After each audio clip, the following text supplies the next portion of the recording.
Okay, Marc. So, but what you can't see is a theater behind you, packed with amazing artists and game developers and all that. So we'll do our intros, and then we just want to start it with who you are, what you do, and what makes you tick. But guys, why don't you go first? Hello, Marc. I am Simon. I'm the head of games and education here at M3DS Academy. This is my colleague. So I'm Stefan, CEO from the M3DS Academy. I'm very pleased that I have met such an amazing person, and thanks to Joe that he has connected us. And definitely want to hear what you have to say, really. Yeah, you all know me. I've been talking a lot. Marc, we've had such amazing conversations with the most insightful, talented people, like in this world, like in the world that we're in. And you know, you're the last one on the list right now. And just to let you know, with the things that we've been discussing, we're in Macedonia. Literally, I'm in Macedonia. Like, if in you the middle of nowhere. Yeah, this journey started 4 years ago, Marc, where we started chatting, Stefan and I, about doing something like this. And then that crazy thing called COVID happened, and it completely derailed everything. I heard about that. Yeah, 4 years in the making, and we're here, and we're kicking it back up, but the Academy has been moving forward. Yeah. I have witnessed firsthand some of the most aspiring, talented, passionate people, and I've seen the work that follows it. There is something special going on here, and I think it's time to start bringing some awareness. And we're really here for guys like you who are industry veterans, we've worked together and done some great kick-ass fun stuff together. But it's not even about this. It's really about them and saying, hey, here's my story. Here's how I did it. Here's what's unique about it, and inspiring them and making sure that they feel like they can have a path. And that has been the message today. Yeah. Great. So that sounds awesome. Can you talk to us a little bit more about what you do, who you are, and all that good stuff?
So obviously, hi guys, I'm Marc. So my journey in sort of film and TV started about 20-something years ago. And originally commercials, feature film, documentary, the more traditional live action world. And about 2011 or so, I got asked to produce some live action commercials, trailers for video games.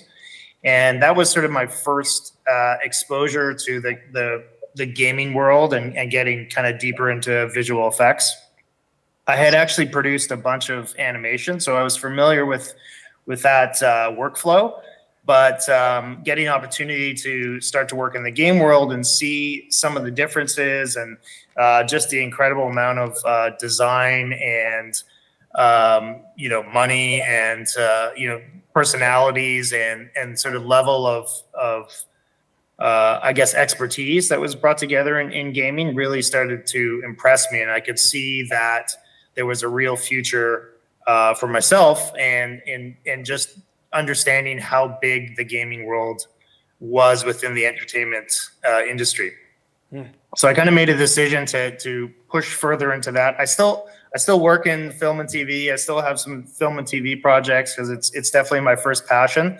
But a lot of the skills I learned in TV production and film production are very applicable to gaming. It's I was telling Stefan, we all kind of know about schedules and budgets. Yeah. But I think one of the things we forget about, or maybe is not seen as so important, are things like empathy and communication. Right. And I always like to stress this with producers that junior producers that I work with, is empathy in not only working with the artists you work with and people who work with you or work under you, but also to understand your clients, to really know where they're coming from. And you'll be a much more successful producer if you can understand the people you're working with and their perspective, because that'll allow you to do your job better, to hit the marks that they really want, and also to develop a relationship where it can be mutually respectful. So I guess that's kind of one of the biggest things that I brought from my previous live action experience, where you're dealing with a lot of personalities, a lot of actors and hot-headed directors, and you're on sets and you got to deal with rain or changing locations. You don't obviously have rain problems in a studio. I hope you don't anyway. But if you can bring that kind of ability to understand people's perspective, I think that makes you a really effective producer. I knowing firsthand, I've worked with producers that have just gaming experience and then producers that have a mix of both live action and film. And Marc is one of those people, obviously. It does change a bit. It makes things more organized. It feels like there's more glue together because there's a different type of experience and the nature of the chaos of a film. Yeah, I think if you can survive the film direction chaos, then it's a little bit easier in the game development side. But something that we don't typically talk about, which is why I wanted Marc to come here. Marc is leading projects, right? Yeah. We can't make things without strong producers. Nope. And that's a path that maybe we haven't discussed a lot. Sometimes people don't find that. Like, not many people are like, I want to go to college and I want to learn to be a producer. Like, some do, but sometimes it's not as colorful. Because they think of it as like a prestige position. Right. Like, it is a prestige position, but it's not like nobody can get to that. But I think it's totally something that number one, everyone needs to learn. I believe in everyone needs to be their own producer. I believe that's a thing. I think it's real. You have to self-manage your time. You have to self-manage your tasks. You can't be babysat all the time, although guys like Marc sometimes do have to babysit. Guys like me have to babysit. I, as a project creative lead or cinematic director at a high level or on the leadership team at the studio, our best partners are the producers, right? Yeah. So like, hey, are we on track right now? I think we're on track. No, Joe, you're actually ahead of schedule. That doesn't always happen, by the way. So we're doing something really good when guys like Marc say that. But like Marc, like there are people right now that may never even thought to take a path like that. How did you find your path to being, in the production world? Well, it's a funny story. I actually I went to school to get a history degree, which really I didn't think it would help me, but ultimately, I think it's about being analytical, about being able to communicate, so able to write effectively. And then I actually, when I was in university, I used to work up north doing exploration for mining, actually. And my job there was to control the flow of goods to these camps that would be out on the wilderness in northern Canada. And so I'd have to coordinate all these like food and beer and mail and all that kind of thing for these guys who were stuck out on, who really needed all those things pretty badly. And learning to, get on the phone with people in different cities and try to like find elements that, people would need, special equipment, or just like a great pack of noodles that I would really love to have because I'm so far from home. All those kind of skills can translate into being a producer. So, like I said, I mean, I think it's easy to learn how to schedule. We have systems. Now we're going to have AI to do that. Those things are going to happen. But I think if you're the type of person who likes people, who is a good listener, who can be sometimes a bit of a shoulder to cry on, who can understand the process and be able to, like, I don't know how to use Unreal, I don't know how to animate, but I can communicate to those people the goals that they need to achieve and that we all need to achieve together. And I think, ultimately, being a people person, feeling comfortable around others and motivating others, those are the baseline skills to be a producer. All the other stuff is relatively easy to learn.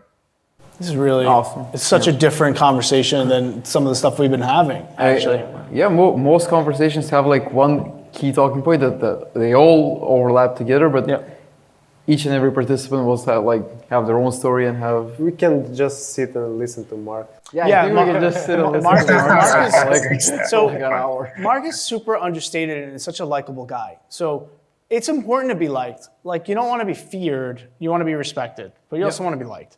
Like, I know I've come from I'm not going to say the studio, but there's a studio I worked at where they led by fear, and then they would reward you. So it felt like you had to stay. And you're like, crap, like I can't leave, but you're always in a constant state of fear. And does that produce results? It produces results under stress, like strenuous, like a whip, like kind of the whip mentality.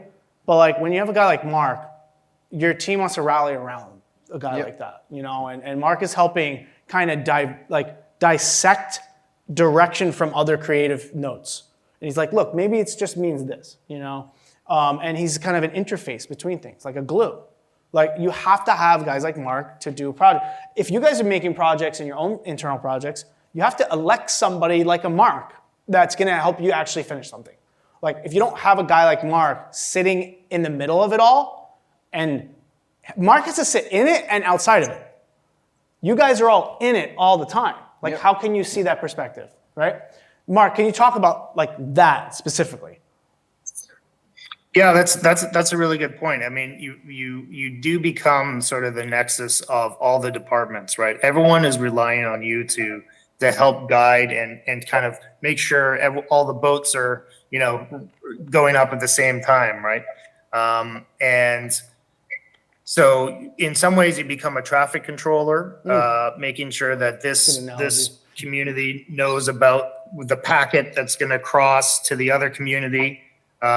Sometimes you're helping to bridge, as you say, creative notes. You're often the first person that's going to talk to the client, right? So the client might be like, I hate this shot.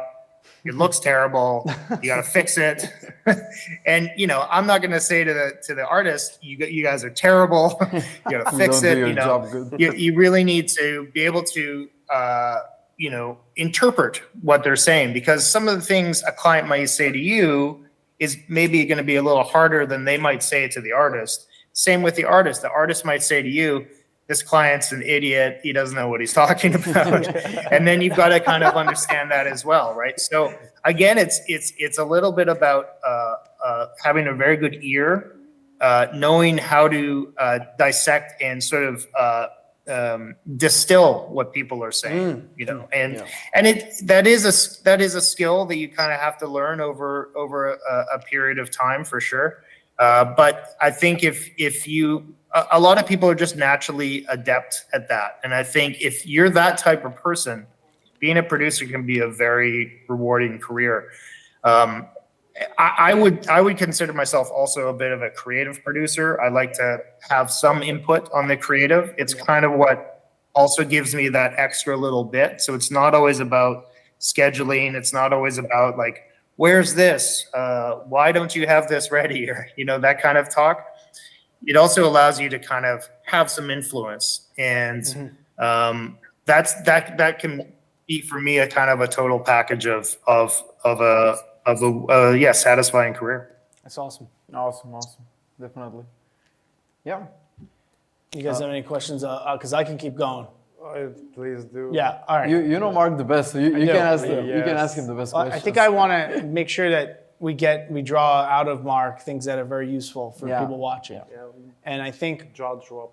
yes, and I think that one thing that we've been talking about is technology and maybe where the industry is heading.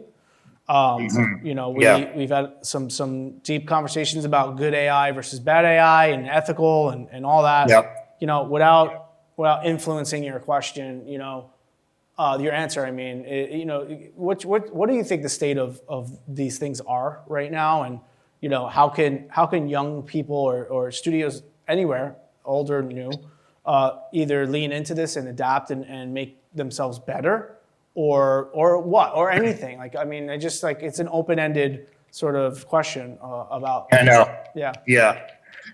So I've been doing a lot of thinking about it, obviously, lately. I was at GDC this year, and you know, you started to see more and more AI games on the floor, and how AI was being utilized for the entertainment, for NPCs that were talking to you. You could talk to them in a mic, and there's kind of that. It's okay. It's not that impressive, to be totally honest. But I think where AI actually could be very useful is in production, in terms of speeding up production, closing the gap on some of the kind of you know, the grunt tasks, the tasks that take a long time, that are not really about the creative, they're about the technical. And if you know, I think production companies should be looking closely at where they can save time and have artists who are more fulfilled because they're getting from A to B quicker. Yep. I'm not very interested in using AI for even for concept art or for you know, making assets in general. Yeah. Personally, I believe that we should make sure that artists can create their own assets, that studios are still directing artists to do that. But where I do see there's a lot of opportunities is things like scheduling. Oh, I've got a schedule that's going to be 2 years, and I've got 75 artists, and oh my gosh, it's so overwhelming. If I'm able to feed those parameters, and it can blast out a first pass of the schedule where I'm like, okay, now I can see it all. Man, that would be amazing. You know, if there's mocap that I need to smooth out, you know, quickly, AI is going to do that. But the human is still going to take that smoothed out piece, refine it, give you exactly what the director asked for, not what the AI thinks it should do. So it's a tool for speeding up the creative process without stamping on the artist itself. I love the perspective that we just heard something totally different about using AI. I have $50 million, and I got to make a game, and it's got to ship by this date. Plug in parameters. I have this many people, and I have this much stuff to do it with. I mean, imagine it in organizing as well. Imagine you have, instead of like an FBX or anything else, you just export something that the AI knows what it is. Yeah. In every single software, it just and it propagates it throughout. I mean, this is how we need to be thinking, and I absolutely agree with you, Marc. And I think also, that on the other side, like when we do like clear out the repetitive stuff, definitely going to clear out like the toxic place, because it will not feel like working in a factory, right? Yeah. Because you're going to have more creative people coming to the industry and doing creative stuff. And also, we will not wait for 5 or 6 years to see a game. That's a good point. That's a good point. You're going to have more passion and also more energy to work on another project. I will be very happy to see a game released in 1 year. Right. Good game released in 1 year. Well, I think what you're going to see is an evolution of what you just said. People, we have this instant gratification mentality because of social media and everything. And it's not going away. It's actually accelerating. And I said this to Megan, I'm sure Marc will definitely agree, because Marc is the guy that has to put teams together. The hardest thing is keeping your best people in this world. It's one of the hardest things to do. And if you're trapped in a game for 3 years and you're doing the same thing, hitting that same button, doing that same, modeling that same car or same wheel, or you're gonna have a different type of burnout. It's like a creative burnout. It's not definitely. it's not like a time burnout or like I'm working too much. It's like I'm tired of looking at this thing. If we can make games, I know it's good, Yeah, but it's I'm sick of it. I don't want to look at it anymore. Like I'll make a banana peel, But like if we can use AI to take the monotonous stuff out, but don't we do this right now? Think about it. You said something like, "Oh, we are AI," kind of. Think about this for a second. Why do we have tech, art, and programmers? So that we can free up artists to do artist stuff. Yep. If you use that philosophy with AI and how to program AI to do things, we should just free up all of the monotonous, mundane, hard technical things, get that automated procedure. I mean, obviously there's somebody like manipulating, looking at it, and it's not like getting rid of everything. And now you have all these amazing people here and all these amazing people watching that do make the awesome shit. Let them focus on that, and let them focus on iteration and diving into story and making more regions and more fun. Imagine a God of War that was more like a Fortnite, where you get that much single player amazing craftedness, but it goes on for 100 hours. Yeah. I mean, people are going to play that. They're going to love that. But yeah, I totally agree, Marc. I think you bring up a really valuable point here. So from this perspective, like when you're working on the teams, so how do you, like somebody is experiencing like a burnout for sure. So how do you handle Good question. when the hell kitchen, I will call it, because you can definitely have a hit, and definitely how do you manage to balance those? Because when you're working into the teams, definitely somebody don't like each other, but they have to work on this. Like even actors. But I would definitely like to hear that opinion because it's valuable. Yeah, I mean, that's a really good question because every kind of situation is a little bit different. And, one of the problems with work from home that so many companies are doing is that you're not aware of some of the things that may have come up that you might have seen in the office itself. People might have a meeting where you were not attending or you had no idea it went on, and there could be some friction there. I think it kind of comes back to one of my earlier points about communication and setting boundaries for people, and just being very transparent, just dealing directly with people's feelings and allowing them to say, I really don't like this person. They make me feel like this, and finding a way to try to heal if you can, or separate if you need to. As far as burnout, burnout's a tough one because some people get it and they don't even know they have it. But you can see how their work is changing. And I know we literally say take a vacation to certain artists. I've said that to people that they really need to kind of separate and give themselves some distance. I mean, it seems obvious, but I think some people they struggle with letting the team down or feeling like they're a failure if they take a break. And I think, again, it's that being able to communicate to somebody that they're doing great, and this is actually, they can take a break and come back even better for the team. Right. Whereas if they just keep on pushing through, things will get worse. I remember one of the first times that I came here to work in the academy, and I did like a character or something for 3D printing, and I was working on it for maybe 6-7 hours. And Stefan told me, like, you don't see what's wrong. And I was like, I don't see what's wrong. Takes two steps back, like literally just push the chair away, takes 2 steps back, look at it from a bigger picture, and it's gonna be clear. Sometimes you don't need to go full out, like, okay, I'm gonna stay at home, go to a vacation or something. Just take a breather, look at it from the back, and that's it. Well, you bring up a good point about this is if you haven't experienced this yet, you will. Yeah. And it's about your own signs of what is happening, where you're at mentally, creatively, your sleep patterns. You're gonna sense things where you go, I'm not being my best, and I need to do something about it. But let me tell you something from firsthand.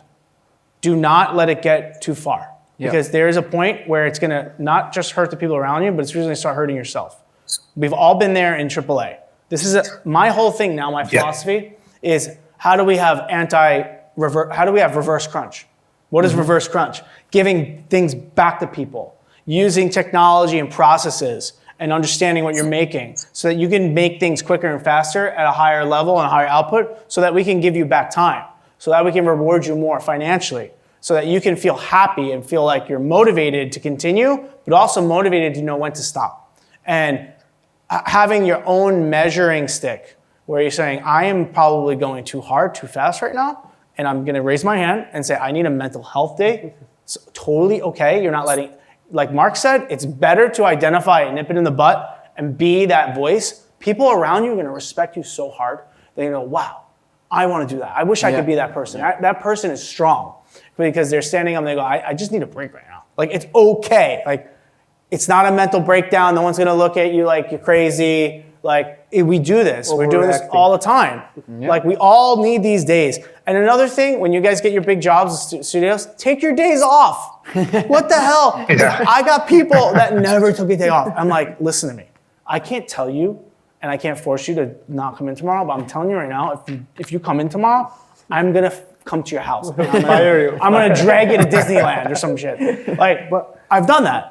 But also I wanted to ask Marc, because you definitely you can see when you're going to burn out, for example, but sometimes you will not see the burnout. So he mentions a good thing. So how can you see in people they're in a burnout or about to get a burnout? Oh, yeah. Well, I mean, I think it's when you get to know people over a longer period of time, you can see how their personality might change.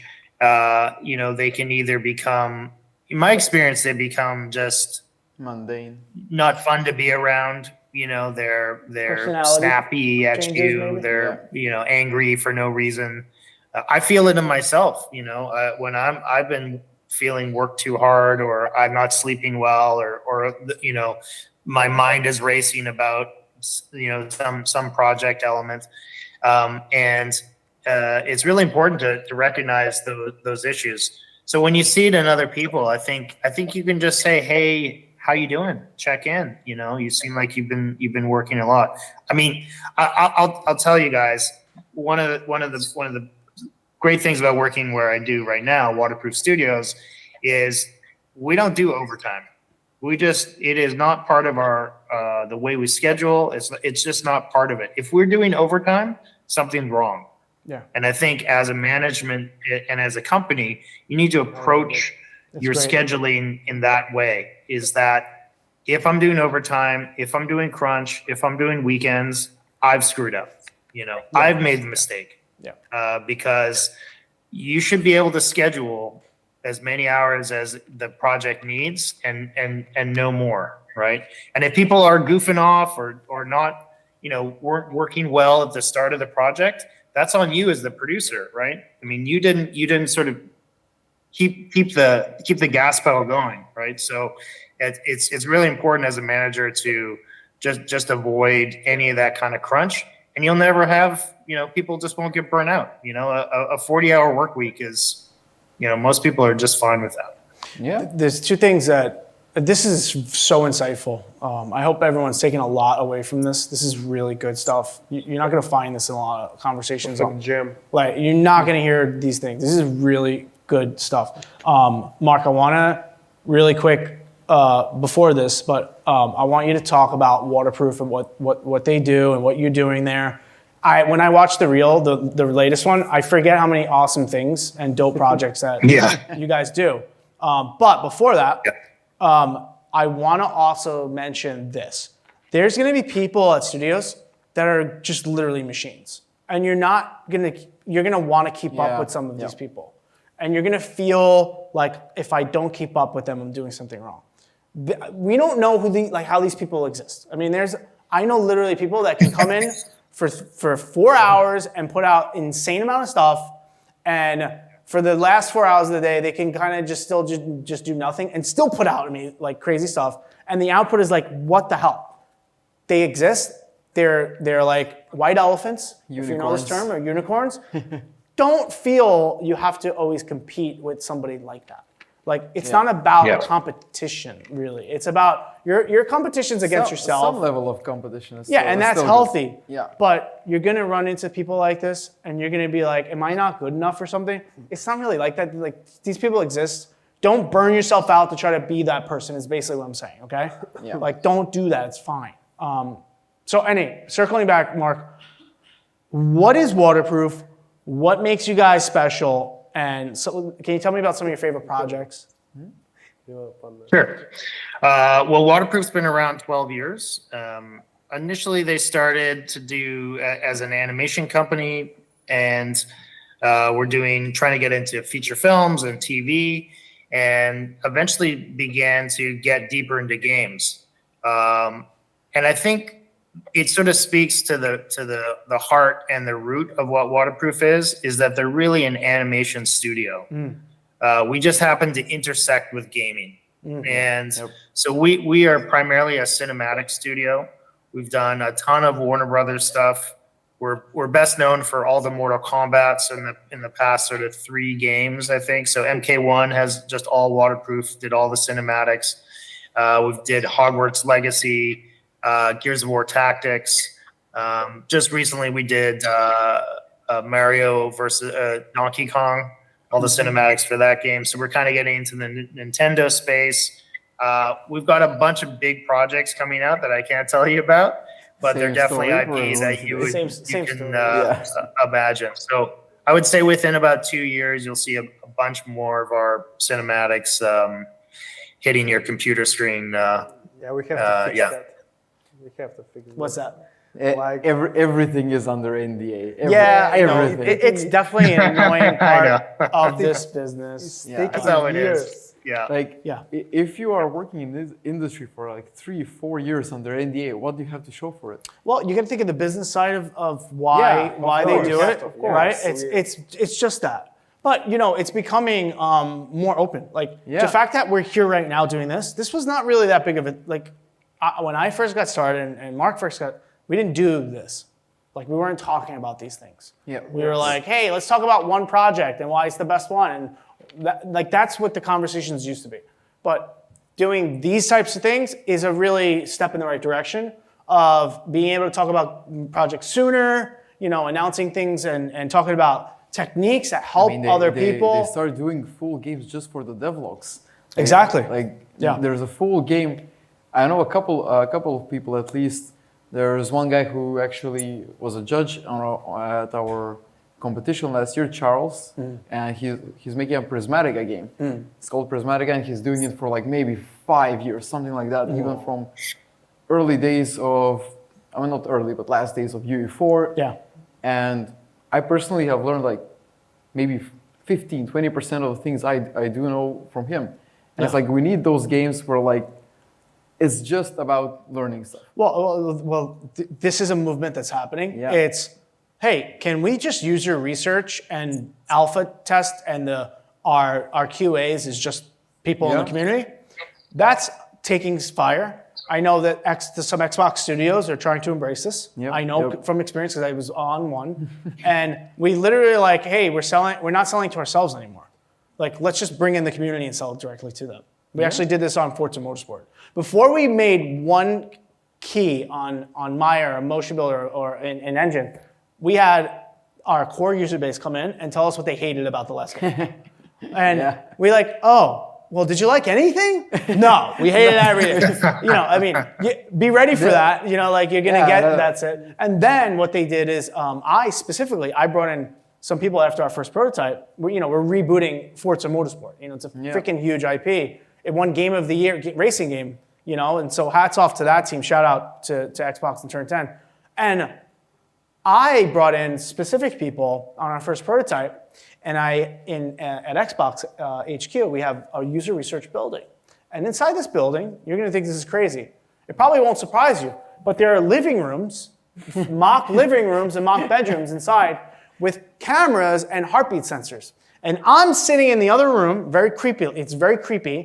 We bring in people and they sit in this fake ass living room, and it's like a Hollywood version, and they just play the game. And you're like zooming in on them in black and white and infrared, and like, oh, their heartbeat is at 80 beats per second. What information I'm taking away from that is nothing, by the way. Yeah. But I am looking at their reactions at certain things, and I am trying to get an authentic thing. I just shut it off and walked in with them and played with them. Like just talk to me about it. They get a little bit crazy with this shit. Okay, it's cool, it's data. But like, we were doing that. Like, it's an insane thing that's new, and it's happening more and more. But that's something very, very weird as well. Like with games, especially like for me, example with like we talked with Counter-Strike and with Dota 2, we see a lot of people like hating the games they play. Oh and yeah, I have no idea why that is. Like yeah, it's interesting. You know, there's a saying that if you listen to your fan base too long, you'll be sitting in the stands with them. yeah. So you have to. It's a ballet. You have to give and take. You know, I think that we should be more open about stuff. Just to circle back on your point, I think the industry is moving into like, let's be more transparent. Let's announce things earlier. Yep. Let's bring in the community earlier. That's going to be a thing, but you're always going to have your rock stars that say, we'll announce when the game is ready. You know, but I do believe in both arguments. But yeah, I like seeing it in the other way now, because I've been a part of. Dude, I worked on a game for 8 years. I couldn't say what I was doing. It's insane. But anyways, okay. Marc, let's take this all home. Break all the NDAs you have. Break all your NDAs. No, don't do that. So let's have some final thoughts for why we're here and everything, and we hope that next year you can come join us in person and experience Macedonia. I'd love to. Like we're experiencing. It'd be amazing. So thank you, Marc. Thank you, Marc. Marc, you have any final thoughts? We covered a bunch of topics.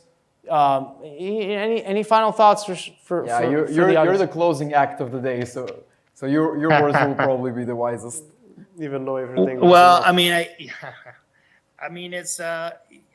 I think it's easy to get down, thinking that we're in dark times. But I think the reality is there's really a bright future for this industry in general, and that that a generation that's coming up that's really in touch with their friends, with their families, with their colleagues, who understand what people want out of a game, whether it's high-paced action or whether it's a gentle game.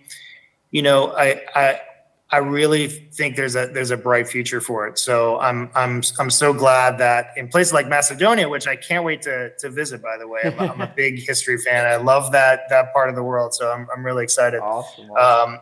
Is that I think there's fantastic opportunities. So congratulations to you guys, and feel free to hit me up on LinkedIn, whatever you want. I'm always here to chat. So thank you for that. Thank you, Marc.